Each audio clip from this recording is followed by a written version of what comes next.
मैं आता हूँ सुरेंद्र दुबे भाई साहब आपके पास।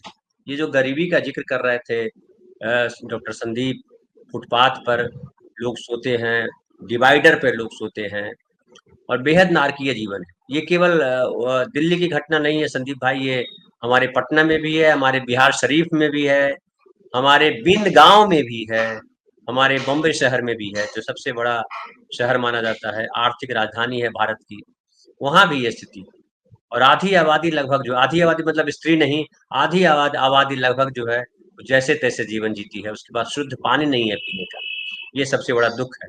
लेकिन दुबे भाई साहब, जब भारत आजाद हुआ था तब सपना ये था कि हम देश आजाद हुए और हम अब अपने नागरिकों के लिए काम करेंगे। ऐसा संविधान हमने बना लिया जहाँ हर नागरिक बराबर है, कोई भेदभाव नहीं और सबके लिए हम सरकार काम करेगी। लेकिन ढेर सारे लोग अभी भी गरीब हैं, 74 साल के बाद भी, जो फुटपाथ पर सोते हैं, खाने के लिए अनाज नहीं है, पहनने के लिए कपड़ा नहीं है, शिक्षा तो बहुत दूर की कौड़ी, स्वास्थ्य बहुत दूर की बात है। हम देखते हैं कि घाव लेकर के लोग जो है स्टेशन पे और कहाँ-कहाँ घूमते रहते हैं। कई बार मैं सोचता हूँ कि इनका क्या किया जाए? तो उनको अगर वो सरकारी अस्पताल में जाएँगे तो भी मार के भगा दिए जाएँगे। हमने देखा है कि आपके उत्तर प्रदेश में ही वो मुस्लिम आदमी जो है खड़ा था, बुखार से तप रहा था और उसको वार्ड बॉय ने मार के भगा दिया। उसने कहा होगा कि इतनी देर क्यों लग रही है? और देर इसलिए लगती है कि वहाँ पे जिस जिस हिसाब से आबादी है, संदीप बता रहे थे कि दुनिया की आधी आबादी इन 3 देशों में है। इतनी आबादी है और अस्पताल कितने कम है, यूनिवर्सिटी जब इतने कम है, तो 6,000 यूनिवर्सिटी की बात कर रहे थे, 8,000 यूनिवर्सिटी अमेरिका नहीं, जैसे देश छह में। 8,000 अमेरिका में, इंडिया में 600 सरकारी है और 300 खुल गई है प्राइवेट। 900 से क्या होगा? तो 900 यूनिवर्सिटी के भरोसे जो है हम दुनिया को जीतने निकले हैं, विश्व गुरु निकलेंगे बन करके। सुरेंद्र भाई साहब, मेरा सवाल ये है कि सरकार की क्या भूमिका है? ये जो गरीब लोग हैं वो अपनी किस्मत से गरीब हैं, पूर्व जन्म के कर्म से गरीब हैं, या गरीब इसलिए रह गए कि सरकार ने उनके लिए कुछ काम नहीं किया? अडानी तो अमीर हो गए, अडानी कैसे अमीर हो गए? हम कैसे गरीब रह गए? क्या सरकार ने उनको का साथ नहीं दिया? मेरा जो पर्सनल अनुभव है ये कि सरकारी डिपार्टमेंट पूरे तौर पे आपके रास्ते में बाधा खड़ी करने के लिए डिपार्टमेंट है। आपकी हेल्प के लिए डिपार्टमेंट है ही नहीं, सरकार का कोई डिपार्टमेंट। मेरा अनुभव, पर्सनल अनुभव है, कोई डिपार्टमेंट आपकी हेल्प के लिए नहीं है कि हाँ आपसे ये नहीं हो रहा, ऐसे कीजिएगा हो जाएगा। आपकी राह में कैसे कांटा लगाएं, यही सरकारी डिपार्टमेंट का काम है। सरकारी नौकरियों में जो चले जाते हैं, एक आईएएस ऑफिसर, परसों उसका वीडियो वायरल हो रहा, क्या गायत्री, क्या कुछ नाम है, उस लेडी ने कहा लड़कों को, बेरोजगार लड़कों को, कि क्या सरकार से पूछ करके पैदा हुए हो? बताइए, जिस देश का आईएएस ऑफिसर कहे आईएएस सरकार से पूछ अफसर। के पैदा, और ये खुद सरकार से पूछ करके पैदा हुई थी। ये जब पैदा हुई थी तो नेहरू जी को लिखा था चिट्ठी इनके बाप ने कि भैया मैं बेटी पैदा करना चाहता हूँ, पैदा करूं क्या? देश पे बोझ तो नहीं बढ़ेगा? ऐसे ऐसे इस देश में आईएएस ऑफिसर हैं। समझिए सरकारी व्यवस्था कितनी भयावह है। तो कौन दोषी है? वो पूर्व जन्म का कर्म दोषी है उसका, या सरकार दोषी? देखिए धनंजय जी, अभी डॉक्टर संदीप जी कह रहे थे ऐसी दुनिया को आग लगा देनी चाहिए। इस काम में संदीप जी को कोई प्रयास नहीं करना चाहिए, क्योंकि सरकार ने खुद ही आग लगा रखी। फैक्ट्रियों में आग लगा रखी, स्कूलों में आग लगा रखी, मीडिया संस्थानों में आग लगा रखी। उसी सब आग में तो हम झुलस रहे हैं। इसीलिए तो दिल में दिया जलाने की जगह नहीं। पहले हमारे ने जो नफरत की आग जले, इसको तो मिटाए। तो चारों तरफ उसी नफरत के जाल में हम फंसे हुए हैं। अभी आपने एक दृश्य जो दिखाया तो वो तब से मेरे मन में कौन रहा है, जहाँ जलते हुए दीपक को झाड़ुओं से हटाया जा रहा, सफाई हो रही है। वो जो दीपक है जिसको हम जलाते हैं, शाम को जलाएंगे हम लोग भी घर पर अपने, उसको सुबह हम लोग बड़े मान सम्मान से उठा उठा के रखते हैं। तो दीपक दिल का प्रतीक है, और जो उसमें रुई का वो है वो प्रेम का प्रतीक है। वो बहुत दिया बढ़िया। दिल में जो लौ जल रही है उसका प्रतीक है, और उसको झाड़ुओं से मारा जा रहा, फिर भी लोग कहते हैं कि हिंदू राष्ट्र बनने वाला है। अब भाई मुझे पता नहीं कि कौन सा हिंदू राष्ट्र बनने वाला है, लेकिन देखिए मैसेज आ गया, बीच में घुस गया। देखिए, हिंदू राष्ट्र का जिक्र किया, मोबाइल आपका गिर गया। देश ऐसे ही गिरा जा रहा। नहीं नहीं, मैसेज आ डामाडोल है जाता है ना देश। बीच बीच में। पता नहीं कहाँ गया। ये मतलब हम भी हिंदू है, हमको तो हमको भी हिंदू होने का गर्व है, लेकिन ये ऐसा हिंदू राष्ट्र बना देंगे तो हम थरथरा रहे हैं। अब वो जी। फंस गया, एक मैसेज आ करके आवाज नहीं आ रही है। तो खैर मैं मैसेज मत आने आ रही बात है, जारी आवाज आ रही है, रखता हूँ। आवाज आ रही है। 15 आवाज लाख आ वाला रही है। मैसेज, हाँ, तो 15 ठीक है, लाख वाला देखिए मैं मैसेज बाधा नहीं दूर भेजिए। अब मैं बाधा तो मैं दूर ही कर लूंगा, कोई दिक्कत नहीं है, लेकिन वो गड़बड़ हाँ कर दिया उसने। हाँ, तो मैंने डॉक्टर संदीप यादव जी को आग लगाने के काम से मुक्त कर दिया, काफी लोग लगा रहे हैं। जी।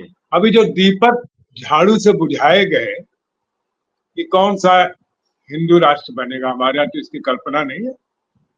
और वैसे भी अग्नि, उसको तो हमारे उसमें सबसे पवित्र माना जाता है, वहां झाड़ू मारने का तो कोई प्रश्न ही नहीं उठता है। शायद ये शासन ने कहा कि जो कोई तेल वेल उठा ले जाते हैं, ऐसा नहीं होना चाहिए कि हमारा मतलब तेल जले और ये गरीब आदमी उठा ले जाए बाद में, तो उनका झाड़ू से तो पहले ही उससे बुझा देना। उससे देश की छवि भी खराब होती है कि ये दिया देखो, दिया से तेल लेके जा रहा है। इतना भी तेल नहीं है भारत के अरे पास। अरे तो इससे ज्यादा और छवि खराब हो गई कि जलते दिए को झाड़ू से साफ किया जा रहा है, जलते दिए को बुझाया जा रहा है, इसमें कोई हमारी बड़ी वाहवाही नहीं होगी। दीपावली है, आप फिल्म के आदमी, तो बड़ी पुरानी फिल्म का गाना याद आ गया जो आज की पोजीशन को पिक्चराइज करेगा, तो मैं सुना दे रहा हूँ। बाहर तो उजाला है मगर दिल में अंधेरा, समझो न इसे रात, ये है गम का सवेरा। क्या दीप जलाएं हम, तकदीर ही काली है, उजड़ा हुआ गुलशन है, रोता हुआ माली। ये किसी फिल्म का गाना, फिल्म का नाम नहीं याद आ रहा मुझे, राज कपूर शायद इस फिल्म में थे। तो चलिए अब आते तीसरी बात पर। अभी ये भी चर्चा हम लोगों ने की कि साहब ये एजुकेशन सिस्टम बड़ा खराब हो गया है और यूनिवर्सिटीज नहीं है। पागल है भाजपा वाले, यूनिवर्सिटीज बना दें और फिर सवाल लोग करने लग जाए। वो चाहते हैं कि लोग ना पढ़े, वो तो हमारे आपके बच्चों का जज्बा है कि भूखे पेट रह करके भी पढ़ना चाहते, सरकार नहीं पढ़ाना चाहती।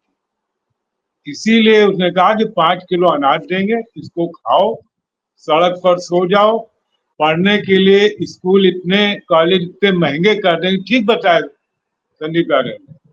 मैं कल देख रहा था, कल या परसों अखबार में था, मेडिकल कॉलेज की फीस 15-16 लाख रुपए एक साल की फीस है।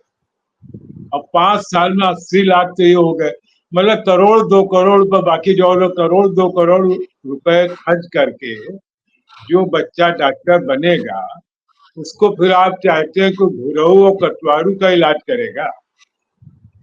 नहीं करेगा। वो उनका इलाज करेगा जिससे 2 करोड़ वसूल हो जाए। ये एक दिक्कत है।